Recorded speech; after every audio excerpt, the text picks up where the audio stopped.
इसीलिए तो बिजली महादेव नाम है। जैसे चौसुंगिया खाडू होता है ना पैदा, वैसे उसके लिए नहीं, मंदिर पे बिजली गिरती है तो पुजारी जी पे भी बिजली गिरती है, बिजली महादेव में। शिवलिंग तो ये है, पुजारी जो वहीं बरामदे में आसन है उसका। हाँ हाँ, तो वो तो बिजली लगना ही लगना है वहाँ। 3 साल में बिजली पड़ता है वहाँ, एक बार। उनको कितनी बार बिजली लग चुकी?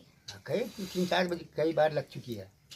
जो भी वहाँ पीढ़ी दर पीढ़ी जो पुजारी रहा है उसको बिजली मार गया है। अब वो पुजारी का लड़का है, पुजारी तो मर गया बिजली से। हाँ, नहीं, जो बिजली वाला अपनी था, मौत मरा होगा ना। अपनी मौत मरा है। वो बिजली की मौत से नहीं मरता, वो अधरंग कर देता है पूरा। अच्छा अच्छा। हाँ, पंकज जी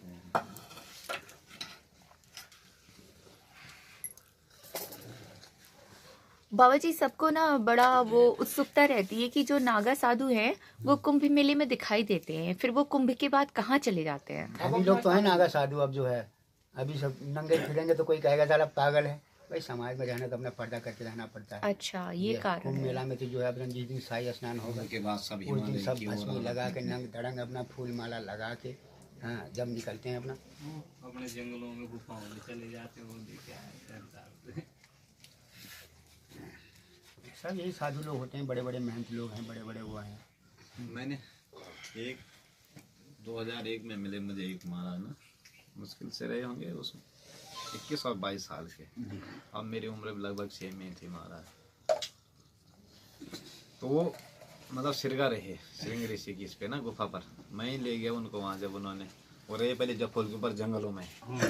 अब वहाँ क्या हुआ कि गांव वालों ने उन पर आक्षेप लगा दिए ना, महिलाएं जाती थी घास घूस के लिए। वो वहाँ से भागे और वहाँ आए, कहाँ सिरगा में। मैंने बोला चलो बहुत दिनों बाद जो है ये साधु दिखा, चलो ठीक है। मैंने रोका उसको, मंदिर में रहा, लेकिन उसकी ये थी खासियत, तो उसने खाया कुछ नहीं, खाया कुछ नहीं बस। और उसके बाद जो है 2-3 दिन वहाँ रहे। उन्होंने जब पूछा तो हमने बताया, मैंने कहा एक श्रृंग ऋषि थे, उनकी गुफा आज भी यहाँ है, आप जाना चाहेंगे तो। और गुफा कैसी है कि टोंस नदी के घाटी पर है वो। हाँ, बहुत खतरनाक जगह। ले गए हम उनको, रस्से से उतार दिया और वहाँ उन्होंने अपनी झोली मुझे चेक कराई। एक आलू था वो भी नीचे डाल दिया मैंने टोंस में। उन्होंने बोला 21 दिन बाद आना भाई तुम। वहाँ पानी खूब इतना गर्म निकलता है गुफा में, और बस कम से कम 8 से 10 लोग रह भी सकते हैं। और मैंने बोला 17वें दिन मुझे पता नहीं क्या लगा, मैंने बोला यार चलो कहीं मर न गया हो मारा। कुछ नहीं खाने पीने के लिए उस आदमी के बाद कुछ है ही नहीं भाई। हम आए तो जैसे बैठा हुआ था पद्मासन लगा के, वो वैसे ही था। ठीक, हमने उन तेल तो ले गया, उनके हाथ पांव थोड़ा सीधे करे और थोड़ा हलवा हुलवा बनाया और फिर उनको ऊपर उतारा। उसके बाद गए वो कहाँ, सरताल।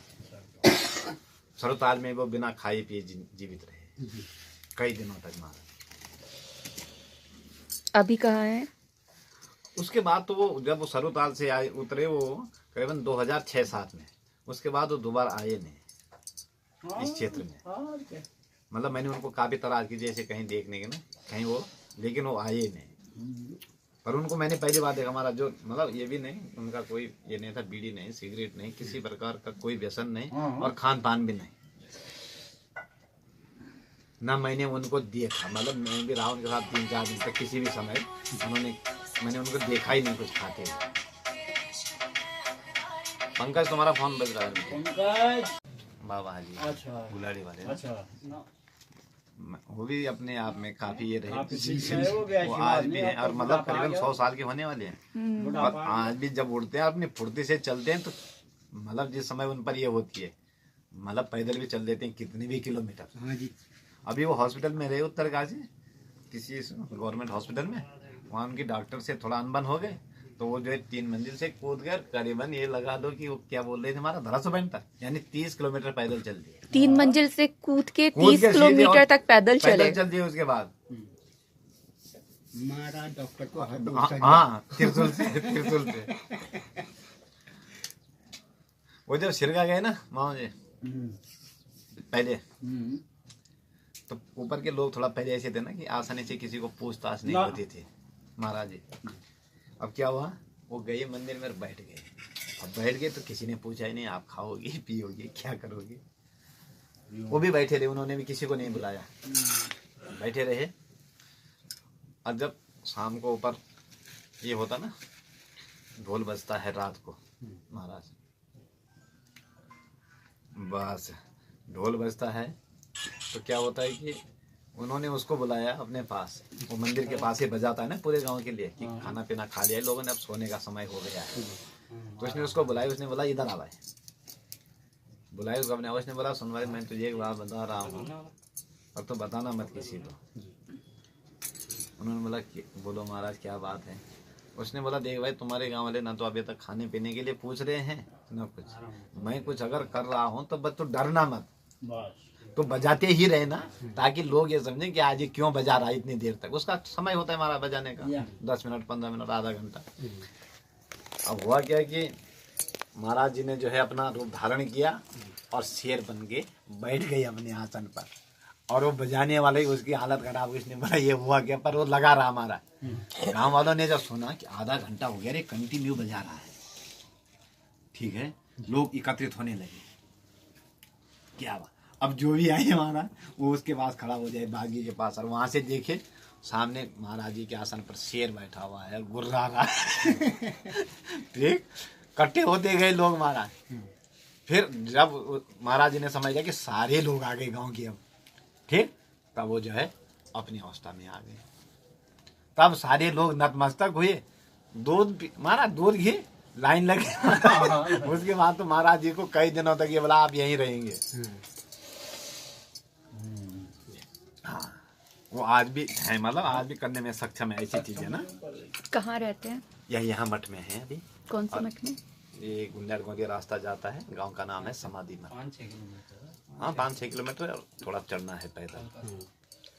पता नहीं मिलेंगे कि नहीं मिलेंगे। मिलेंगे, आप चलना चाहते हैं तो हम चल देते हैं आपको, अगर उनसे मिलना है। आपको वहीं मिलेंगे, वो इधर उधर नहीं जाते हैं। वो नहीं जाते हैं, या तो उनका स्थान मड़केश्वर में है बनाल में, जहाँ भगवान शिव का ये किया है उन्होंने मड़केश्वर में, उसके नीचे ही रहते हैं। मिलेंगे तो फिर मैं दर्शन कर लेती हूँ। हाँ, चलिए, रुक कोई दिक्कत जाऊंगी। नहीं। हाँ रुक जाइए, हम करा देते हैं उनके दर्शन आपसे। चलेंगे बाबा जी आप? हाँ हम महाराज जी को ले चलेंगे थोड़ी देर उनके। और क्या, इनके तो उसके हैं। आप वो बोल रहे थे सप्तशृंगी जी की गुफा, वो कहाँ है? ये सिरगा में है, सिरका गांव है एक सिरगा, जो केदारकांठा सांकरी। हाँ। सांकरी तो देखा है, हम्म। गए हैं? रास्ते में पड़ा था, मतलब जानते हैं कि साकरी है। सुना होगा आपने, गए आप गए सांकरी? अरे मोरी साकरी रास्ते में पड़ता है ना? नहीं पड़ता। नहीं, मोरी से 20 किलोमीटर आगे है सांकरी। अच्छा अच्छा। और सांकरी से आगे फिर एक सिरगा गांव है, उस श्रृंग ऋषि की गुफा आज भी है वहाँ। ओहो, आज भी वैसे ही जाते हैं रस्सियों के सहारे? हाँ मतलब अब तो रास्ता बन गया होगा, पुल बन गया होगा। नहीं, वो वहाँ रास्ता बन ही नहीं सकता मैं। वो ठीक गांव के नीचे टॉन्स नदी के बिल्कुल चट्टान पर कटी हुई गुफा है, और 4 मीटर आपको ऐसे जाने, सिर्फ आपके नाखून फंस सकते हैं, पैरों के हों तो या तो आप कूद के जा सकते हैं, आप इतने मतलब अपने में रख सकते हैं कि इतनी लंबी छलांग लगा देंगे आप, और या फिर जो पहला आदमी जाएगा वो रस्सी बांधेगा, फिर बाकी लोग उस रस्सी के सारे उतरेंगे। 4 मीटर का रास्ता तो इस टाइप का है, बाकी ढलान है गांव से जाने के लिए कंटिन्यू। गांव से ठीक नीचे है, जो ऊपर से रूपी नदी आ रही है, जो आगे जाके टाउन बनती है, उसके ठीक इस पर बनी हुई है। और मतलब गर्म पानी निकलता है हमारा, करीबन इतना मोटा गर्म पानी निकल रहा है चट्टान से। कुछ नहीं है महाराज, श्रृंग ऋषि की गुफा, जो सिरगा गांव है ना, गाँव तो ऊपर है, टॉप पर। महाराज जो श्रृंग ऋषि का ही गांव है। भगवान जो केदारनाथ हैं वो पहले केदारकांठा में आए तपस्या करने, पहले केदारनाथ नहीं था महाराज, केदारनाथ भगवान केदारकांठा में, जो केदारकांठा नाम है इसलिए है कि केदारनाथ भगवान बल पहले केदारकांठा में आए दर्शन करने महाराज, ठीक है। अब क्या हुआ, जब वो तपस्या करने लगे तो सिरगा में श्रृंग ऋषि महाराज रहते थे, उनकी गाय थी, उनकी गाय ने सुबह आवाज लगा दी और भगवान की तपस्या भंग हो गई। भगवान ने बोला ये स्थान शायद उचित नहीं है, और वो वहां से केदारनाथ के लिए प्रस्थान कर गए, और तब से उस जगह का नाम केदारकांठा है। अब क्योंकि सामने श्रृंग ऋषि रहते थे, और श्रृंग ऋषि की लीलाएं बड़ी अजीब गरीब होती महाराज, आज भी, इसलिए उनकी गुफा है। और उस गुफा से हमारा आज भी है नदी पर सीढ़ी बनी हुई है, पत्थरी पर उतरने के लिए। उसी पत्थर पर जो चट्टान गुफा की है, वो इतनी लंबी चट्टान है कि बिल्कुल नीचे तक जो है टॉन्स तक उस पर सीढ़ी बनी हुई है। नदी की। आज तो नदी के कटाव से वो कम हो गया ना, जो स्टेप रहे होंगे, लेकिन उस समय शायद वो पूरे रहे हो। हाँ पूरी रह ली थी। गुफा कितनी लंबी है? गुफा में 10 से 12 लोग आराम से आप रह सकते अंदर हैं। कुछ स्थापना है?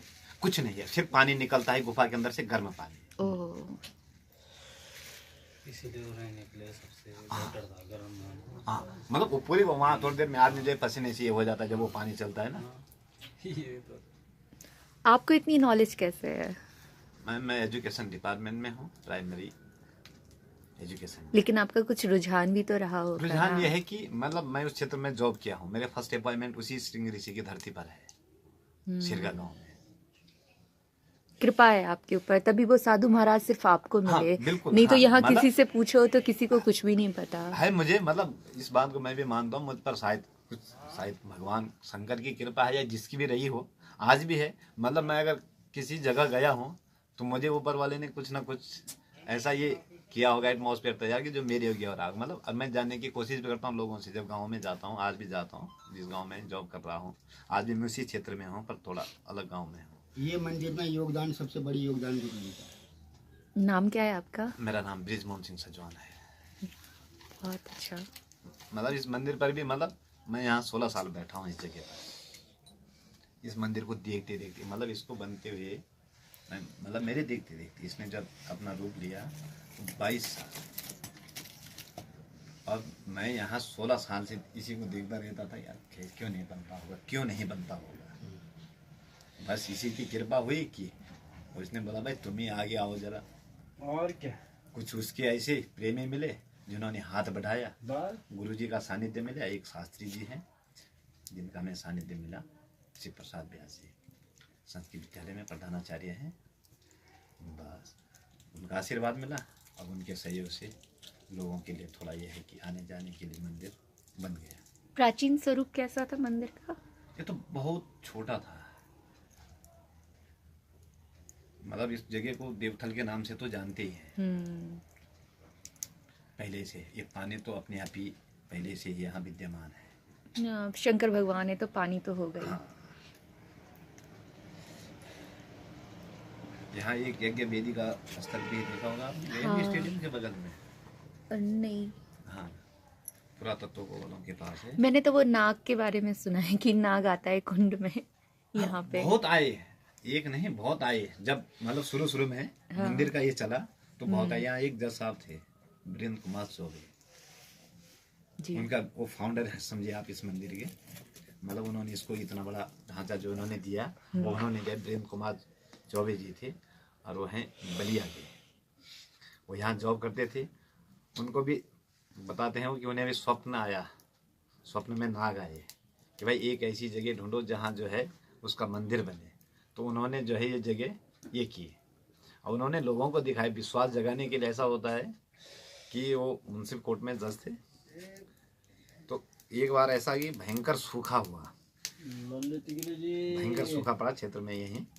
उन्होंने बोला तुम वहाँ ऐसा करो कि 11 किलो का हवन कीजिए, इस जगह पर बारिश आ सकती है। वो किलो ने सबने मिलकर हवन किया, तो जो है मतलब वास्तव में बारिश हो रही है।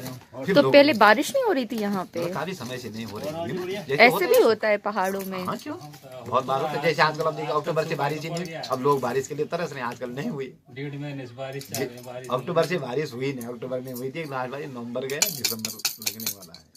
तो उन्होंने लोगों की आस्था इस प्रकार से जगाई और वास्तव में कई लोगों को दर्शन भी हुए नाग के। अब तो सीमेंट बहुत कुछ लग गया ना। ये भाई साहब को तो 7 फनों वाले दर्शन हुए। नहीं मैंने नहीं कहा। आप ही नहीं कहते? अच्छा। हाँ नहीं हुए। जो वीरेंद्र कुमार चौबे जी थे वो तो हर रोज ही दर्शन करते थे, उनका भी ऐसा ही लगा होता। आज भी जब इस मंदिर का इस बार ये हुआ उद्घाटन, अष्टादश हुआ यहाँ भी, जब इसका ये हुआ तो आए थे वो, आज भी हैं और बड़ा ये रखते हैं मंदिर के प्रति। जब राम भगवान आए इस तरफ को तो उन्होंने रामा में, जो नीचे गांव नहीं है रामा में जहाँ राजपुरी महाराज रहते हैं, वहाँ पर भगवान ने चाहा कि शिवलिंग स्थापित किया जाए। अब उन्होंने हनुमान को भेजा शिवलिंग के लिए। अब हनुमान जैसे ही पहुँचे, मतलब वो समय कमलेश्वर तक पहुँचने का हुआ हनुमान का, जिस समय के लिए शिवलिंग स्थापित होना था वही जो है कमलेश्वर पहुंचा वो, और हनुमान ने वहां बिठा दिया। तो राम ने कहा भाई इसको वहीं स्थापित कर दो। अब उसके बाद क्या हुआ कि महाराज वो शिवलिंग कई सालों तक मतलब किसी ने खोज नहीं पाया। अबे जो रामा के लोग हैं, रौन के लोग हैं, नीचे जो पुजारी हैं इस समय कमलेश्वर के, इन्होंने इनके यहाँ से एक गाय जाती थी, जब जंगल गाय नहीं ले जाते हैं चराने, तो ये गाय आगे निकलती थी और उस झाड़ी में घुस जाती थी। वहां गौमूत्र और दूध का सिंचन करती थी उस शिवलिंग पर और बाहर निकल आती थी। तो एक डेफो हुई कमलेश्वर, जिसके नाम से वो कमलेश्वर कहते हैं महाराज आज वहाँ। डेफो क्या? डेफो मतलब ये नहीं होते फॉरेस्ट ऑफिसर, अच्छा। डीएफओ जो वो गई उस तरफ को। अब उनको अचानक से वो शिवलिंग दिखा वहाँ झाड़ियों में, उन्होंने इसकी सफाई कराई और आज वो एक प्रसिद्ध धाम बना हुआ, इसलिए उनको कमलेश्वर के ही नाम से जानते हैं। हमारा सबसे पहले व्यक्ति वही है जो फॉरेस्ट विभाग से वहाँ गए और जिन्होंने उसके दर्शन किए हैं। और वो कितने राम साल पुरानी बात है? तो मैम कम से कम 90 साल पुराना ये है उसका इतिहास। मतलब जो वो गए होंगे फॉरेस्ट ऑफिसर रहे होंगे जब, तो किस अवस्था में था? केवल शिवलिंग था या थोड़ा सा बना था ऊपर? कुछ नहीं था, वो शिवलिंग था झाड़ी में, वहाँ गाय जाती थी और गौमूत्र और दूध का भी सिंचन अपने आप होता था शिवलिंग के ऊपर। जब उन्होंने उसकी सफाई की तो वहाँ छोटा मंदिर बना। फिर धीरे धीरे लोगों की आस्था और मान्यता के अनुसार जो है आज उसने विशालकाय रूप और इस क्षेत्र का एक बहुत बड़ा धाम है। मतलब इस क्षेत्र में जो आदमी आता है वो कमलेश्वर जरूर पहुंचता है। पुरोला क्षेत्र की बात कर रहे हो आप? ये रामा सिराय, दो पट्टियां हैं पुरोला क्षेत्र में, रामा सिराय और कमल सिराय। वो रामा सिराय में प्रसिद्ध है। और जो ये है राम, मतलब रामा गांव है ये कमलेश्वर के ठीक नीचे, और राम का ही बसाया हुआ गांव है, इसलिए उसका नाम आज भी वहाँ रामशिला है, जिस पर राम भगवान बैठा करते थे। और आज भी उस जगह पर रेत का शिवलिंग है जो राम ने बनाया। जब वो शिवलिंग स्थापित नहीं हो सका, हनुमान उसको ससमय नहीं पहुंचा सके, तब जाके जो है वहाँ रेत का शिवलिंग बना दिया भगवान राम ने, जो आज भी पूजा जाता हमारा रामेश्वर में। क्या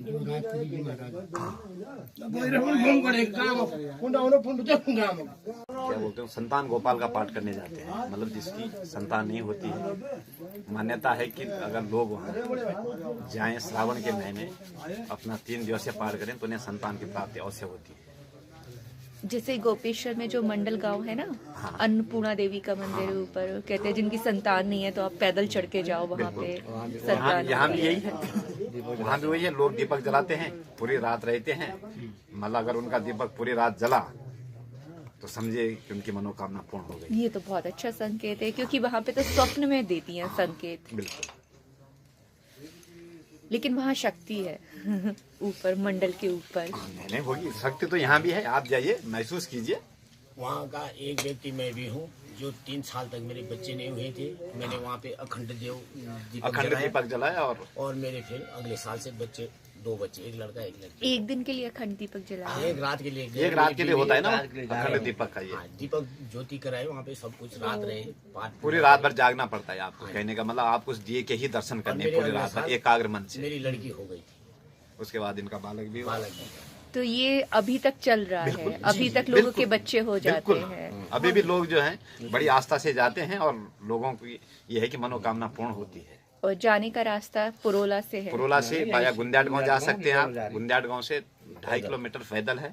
और एक आप ये जो मोरी रोड नहीं जा रहा, जरमोड़ा से आप आ सकते हैं। फिर मतलब दोनों ओर से रास्ता है। रात में रुकने की व्यवस्था है वहाँ धर्मशालाएं बनी है। बाबा जी है वहाँ पे, नाथ जी रहते हैं, नाथ जी है, पुजारी रहते हैं। और अनोल गांव के बारे में बताइए कुछ महासु देवता के बारे में। अनोल तो ऐसा है, अनोल तो बहुत ही पौराणिक धाम है। अनोल में 4 देव आए हैं। सुना है कि कोई राक्षस था जो पूरी तरह से जो किरसिर, हाँ? किरसिर नाम लिखा था। हाँ, अब उसको अलग अलग नामों से जाना जाता है क्योंकि दंत कथाएं हैं। वास्तविकता तो क्या है, अनोल में ये जब वो राक्षस लगा तो ये हुआ कि लोग परेशान होने लगे उसके आतंकवाद भाई से। फिर वहां जो है एक ब्राह्मण को स्वप्न हुआ कि आपको जो है जम्मू और कश्मीर जाना है और वहां से आपको ये लाने हैं। तब वो गए जम्मू और कश्मीर, उन्होंने आराधना की होगी भगवान की। तब उनको वहां से जो है मासू के 4 भाई हैं, मासू बोठा, चालदा, पवासी और वासिक महाराज। जो मूल अनोल है वहाँ बोठा महाराज रहते हैं, जो बहुत कम बाहर निकलते हैं। आप गए होंगे अनोल? तो उनके पुजारी जी भी बाहर नहीं निकलते, वो अपने पुजारी को भी नहीं बाहर निकलने देते। पुजारी तो निकलते हैं बाहर, लेकिन ये है कि वो अपने आप जो है जैसे और देवी देवता है ना डोलियों में चलते हैं क्षेत्र में, लेकिन बोठा महाराज नहीं निकलते हैं। वहाँ से ठीक आगे महेंद्रथ गए होंगे आप? नहीं। हाँ, महेंद्रथ है वहाँ से ठीक 8 किलोमीटर आगे। तो महेंद्रथ में माता देवलारी जो इसके संतान हैं और वासिक महाराज रहते हैं अपनी माँ के साथ। और जो चालदा है उनका काम है चलना। उनके पास ये बंगाण हो गया, जौनसार बाबर हो गया और आधा हिमांचल है। उनका काम चलना है और जहां पड़ाव हो गया वहां मंदिर बनना सुनिश्चित है। वो 10 साल लग जाए, 2 साल में मंदिर पूरा हो जाए। चालदा का काम और जब मंदिर बन जाएगा फिर वो चलना शुरू करेंगे। फिर वहां से दूसरी जगह के लिए ये करेंगे। कोई नहीं, मैं वीडियो नहीं बना रही, आप आराम से पीजिए।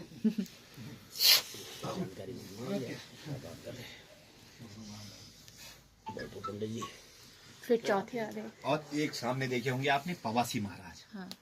जो अनोल के ठीक सामने हाँ, ठडियार हाँ, मंदिर है, हाँ। वो पवासी महाराज का है। वो चौथे ही है उनके भाई, उन्हीं को पूजा जाता है इस क्षेत्र में। और जो वो राक्षस था वो नैटवाड़ गए आप? गए नहीं।